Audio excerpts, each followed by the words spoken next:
Samsung তাদের সবচেয়ে চাহিদা সম্পন্ন phone Galaxy A56 recently launch করেছে। ফোনটির ডিজাইন, হ্যান্ডফিল এস সিরিজের প্রিমিয়াম ফোনের মতোই। ফোনটি দেখতে যেমন সুন্দর তেমনি এর পারফরমেন্সও অসাধারণ। চলুন তাহলে আনবক্সিং দিয়ে শুরু করি।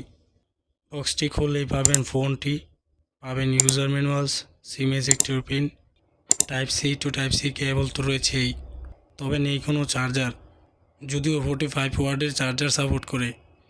ফোনটির ডিজাইনটি আগের তুলনায় বেশ সুন্দর এবং প্রিমিয়াম দেখতে। বিশেষ করে ফোনটির ক্যামেরার ডিজাইনটি আমার কাছে পার্সোনালি অনেক ভালো লেগেছে। এছাড়াও ফোনটি 198 গ্রাম এবং থিকনেস 7.4 মিলিমিটার।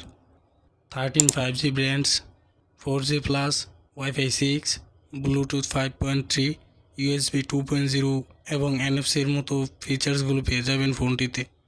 ফোনটিতে 6.7 ইঞ্চিস ফুল এইচডি প্লাস 120 হার্জের সুপার অ্যামোলেড ডিসপ্লে রয়েছে।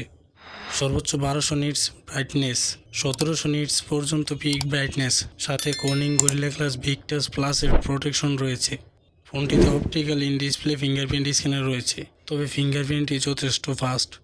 ফোনটিতে প্রসেসর হিসেবে রয়েছে Exynos 1580, যার transaction size 4 nanometer, RAM type LPDDR5X, storage type UFS 3.1 এবং ফোনটির আন্তত স্কোর 9,32,578।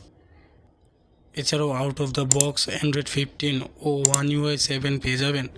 আগামী 6 বছর অ্যান্ড্রয়েড এবং সিকিউরিটি আপডেট ফোনটিতে পেয়ে যাবেন। ফোনটিতে রয়েছে 5000 mAh ব্যাটারি এবং সর্বোচ্চ 45 ওয়াটের চার্জার সাপোর্ট করে। এছাড়াও ফোনটিতে IP67 এর রেটিং রয়েছে।